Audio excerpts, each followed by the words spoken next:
Avatar, l'œuvre de James Cameron qui a débuté en 2009. Le film qui mettra en avant la 3D jamais égalée. Sa suite 13 ans plus tard, La Voix de l'eau. Cette saga a-t-elle encore un avenir avant la sortie de Fire and Ash, prévue pour cette année 2025? Aujourd'hui, nous allons en direction de la planète Pandora en compagnie des Na'vi. Une histoire de découverte, d'apprentissage et de tolérance. Voici ma vidéo sur la saga Avatar.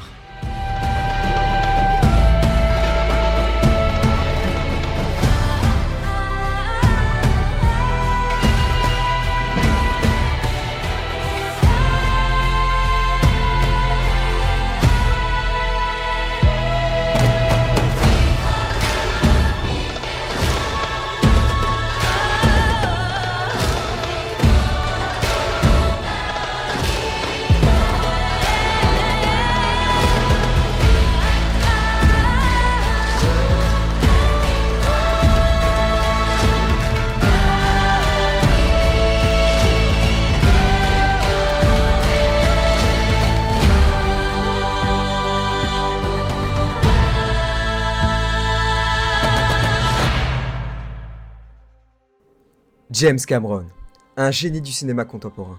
À l'origine du premier Terminator qui, suite à une forte fièvre, fera un cauchemar d'un squelette métallique qui sortira des flammes, donnera naissance à un des monstres de la pop culture, qui suivra par le chef-d'œuvre Terminator 2 en 1991, qui surpassera son prédécesseur sur quasiment tous les points. Il prendra relève sur la suite de Ridley Scott avec le second épisode de la licence Alien. Des films qui marqueront leur temps par leur qualité magistrale. Mais ce réalisateur passionné par les fonds marins nous proposera le film de tous les records. 11 Oscars, l'une des meilleures bandes-son du cinéma avec la participation de Céline Dion sur le grand Titanic, qui restera pratiquement plus de 10 ans comme le film le plus prolifique des salles obscures. Mais en 2009, il nous plongera dans une nouvelle licence. Direction Pandora, une planète resplendissante, magnifique, dangereuse, poétique. Un film nous mettant en place l'acteur Sam Worthington aux côtés de Zoé Saldana, Sigourney Weaver avec qui il avait déjà collaboré sur le film Aliens.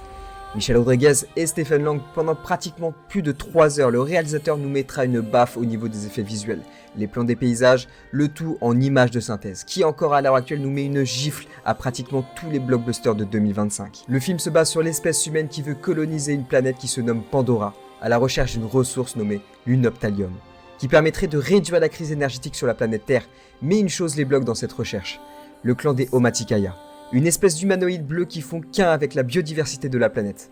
Une seule solution, se joindre à eux afin d'arriver à ce fameux minerai. C'est là que rentre le personnage de Jake Sully, un ancien Marines devenu handicapé. Il entrera dans une machine afin de transférer son cerveau dans le corps de son avatar et devra apprendre, communiquer, survivre dans un monde hostile. Il fera la rencontre de Neytiri qui lui dévoilera les ficelles de la survie en tant que Na'vi, que ce soit la manière de communiquer, chasser ou chevaucher des Ikran. Découvrir leur divinité se prénommant Eywa à travers l'arbre des Omaticaya. James Cameron fera une relation assez particulière entre Jake et Neytiri, une romance, des moments d'effroi, de perte. Jake devra choisir entre sa vie d'humain en tant que personne à mobilité réduite ou choisir une vie dans un monde dans lequel peut-être plus, à son image. Et j'ai entendu pas mal de personnes me dire « Ouais, Avatar, c'est un copier-coller du film d'animation de Disney, Pocahontas ». Ouais, bon, arrive un moment, si on veut critiquer là-dessus, on peut se dire que tous les films ressemblent à un autre film. Mais, bien entendu, il y a un point où Avatar, et notamment sa suite, la licence Avatar est difficilement critiquable, c'est sur sa réalisation visuelle. Que ce soit la motion capture qui fut la plus évoluée à l'époque, rendre vivant les personnages à l'écran, que ce soit la prestation de chaque acteur qui transpire l'authenticité. Les plans, des décors, la planète, les airs, la forêt luxuriante, les chutes et les cascades, ce film nous a tous mis une claque lors de sa sortie en salle. De plus, la 3D s'épanouit le plus dans toutes les œuvres de Cameron. Et c'est carrément la vitrine de cette technologie qui, entre nous, n'est toujours pas forcément d'actualité. Les personnages des Na'vi et le monde virtuel de Pandora a nécessité plus d'un pétaoctet d'espace de disque et chaque minute du film représente 17,28 gigaoctets de données. Entre toutes les animations de chaque élément du décor, les animaux vivants, qu'ils soient pacifiques ou dangereux, l'esprit d'Avatar est dans la vision du partage du terrain. Comme le dieu désert surnommé Turuk, que Jake Sully chevauchera dans le dénouement final et deviendra Turut Maktu. L'une des phrases qui revient le plus dans cette œuvre, Je te vois, entre Jake et Neytiri, qui sera repris pour le titre de la musique officielle du film par la chanteuse Leona Lewis.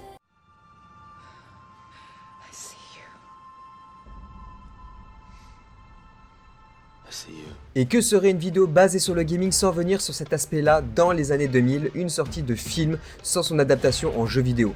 Le jeu Avatar The Official Video Game sort le 3 décembre 2009, soit quelques jours avant l'avant-première de Londres du film qui elle sortira le 10 décembre.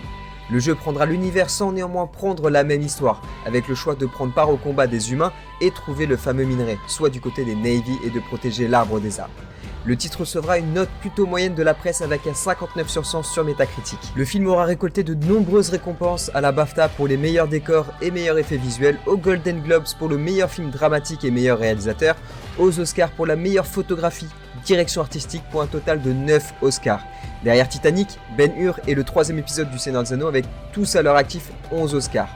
Mais le premier Avatar restera pendant plus de 10 ans numéro 1 au box-office, dépassant Titanic, mais sera dépassé par Avengers Endgame, mais reprendra sa place de numéro 1 en ressortant en salle le 21 septembre 2022, le temps de se remettre dans le bain avant la sortie de ce second épisode, Avatar, la voix de l'eau. Après des années de spéculation sur la date de sortie de ce second épisode, le film sortira en 2016, 2017, 2018 ou 2019.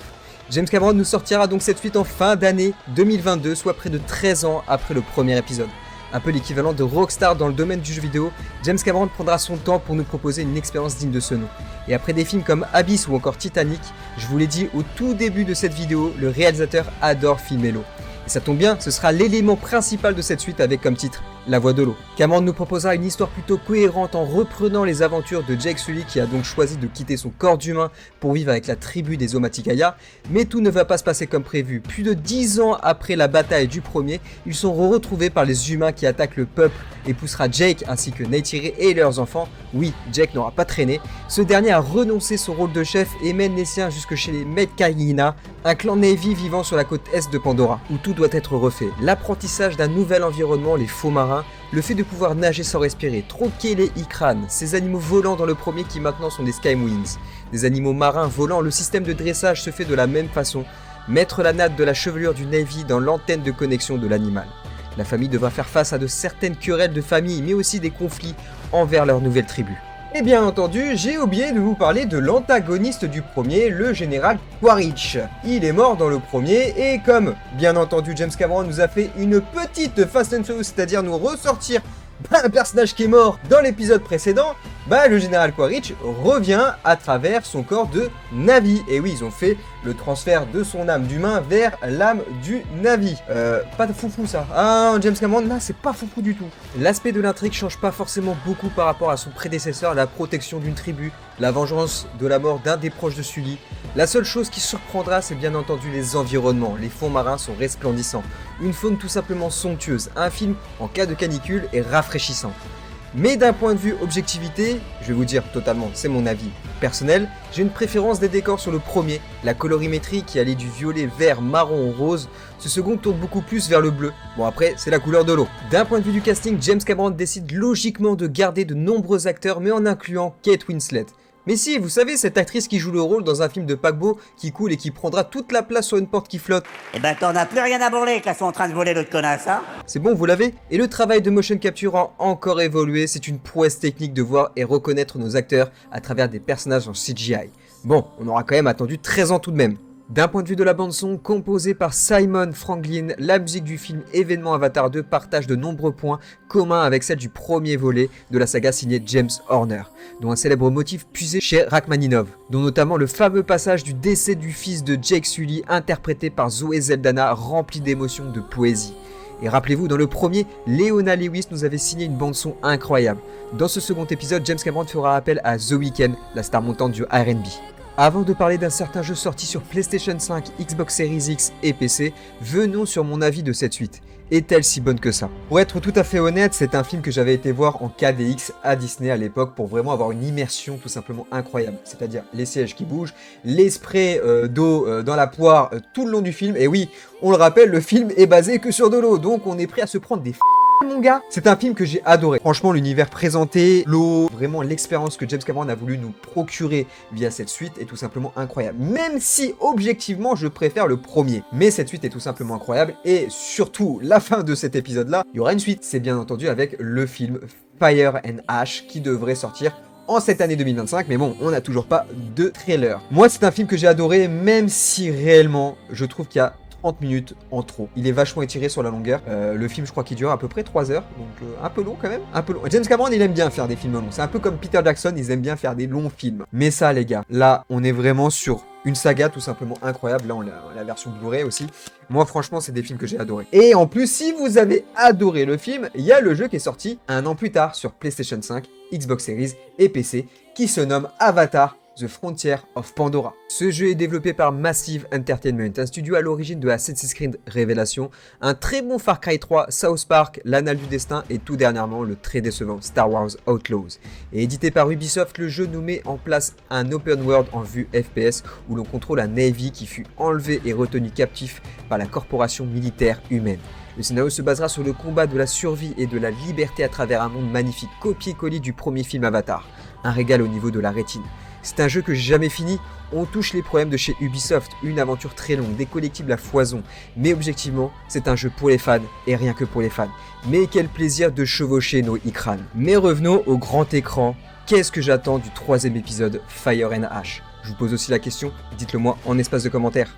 Ah, Fire and Ash. Après avoir vu les forêts dans le premier épisode avec ses ravins, ces îles flottantes, rien à voir avec le dessert les gars. L'eau dans la voie de l'eau. Franchement, un épisode que j'ai adoré, très rafraîchissant. Pour Fire and Ash, nous allons découvrir le terrain des volcans avec une nouvelle tribu de Navy apparemment qui serait l'antagoniste de cet épisode, qui devrait sortir en 2025. Mais bon, comme je vous ai dit, on n'a toujours pas vu de trailer, donc ça sent plutôt pas bon pour cette année. En tout cas, ce qu'on peut se dire, c'est qu'on va peut-être revoir le colonel Quaritch, parce qu'il a été sauvé par son fils dans le 2e épisode, sorti de nulle part, comme d'hab. J'attends quand même avec une très grande impatience ce Fire and Ash, déjà d'un point de vue des couleurs, des animations, on est là pour s'en prendre plein la face. On le sait très bien qu'Avatar, ce n'est pas d'un point de vue du scénario, il n'est pas forcément très innovant, mais d'un point de vue des environnements, ce qui va nous proposer peut-être une nouvelle bande-son tout simplement incroyable, comme on a eu avec Leona Lewis dans le premier, The Weeknd dans le 2e. J'ai vraiment des très gros espoirs sur ce 3e épisode, qui risque d'être beaucoup plus sombre que ses 2 prédécesseurs.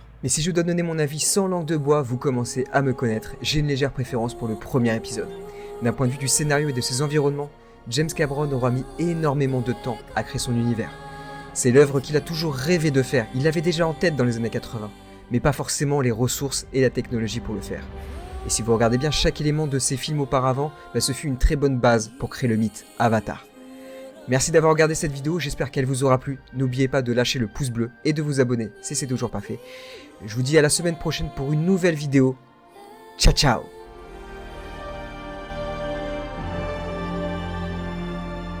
I see now. I can't save my family by running. This is our home. This is our fortress. This is where we make our stand.